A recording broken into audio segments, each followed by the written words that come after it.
Human response modeling to light stimuli for autonomous navigation. Why autonomous human navigation? For time-critical operations like search and rescue, for navigation in indoor complex environments, for safer pedestrian navigation, and using as an assistive technology, especially for elders and children, a variable light guidance autonomous navigation system will be better than screen maps, will increase visual attentions, the intuitiveness, and the variability, therefore saving time and reducing navigation inconveniences. For precise navigation and control, we need human response to modeling to light stimuli. However, the problem is human behavior and intent is so complex that modeling general equation is nonlinear. Multi-hypothesis scenario which invokes different situation results in different human behavior.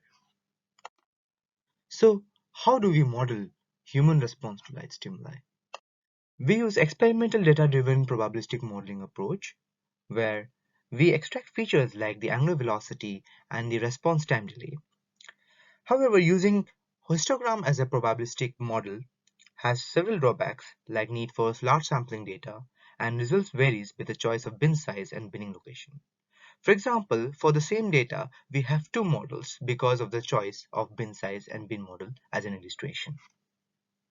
To overcome the effect of binning in histogram and to get a smoother estimation even with sparse data, we use non-parametric kernel density estimation method with Gaussian as its kernel.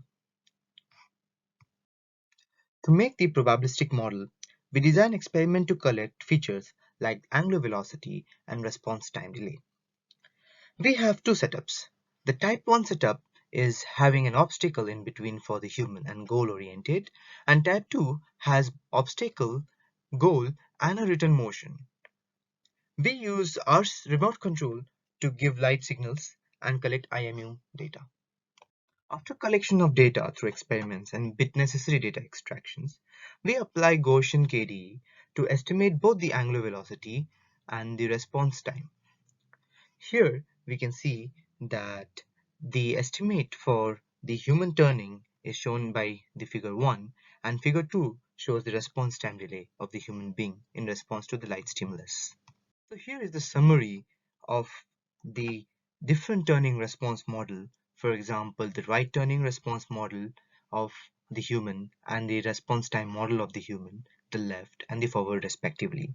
However, upon careful observation, we find that the left response model for the time and the right response model for the time is significantly different, and left seems to be much faster than even the average human's response tendency time.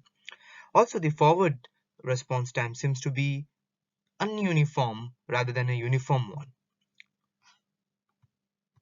Possible reason for the response time discrepancy is that the first time extraction algorithm extracts the time until the first instance of the zero crossing, and hence it is vulnerable to capture of noise as shown in this figure.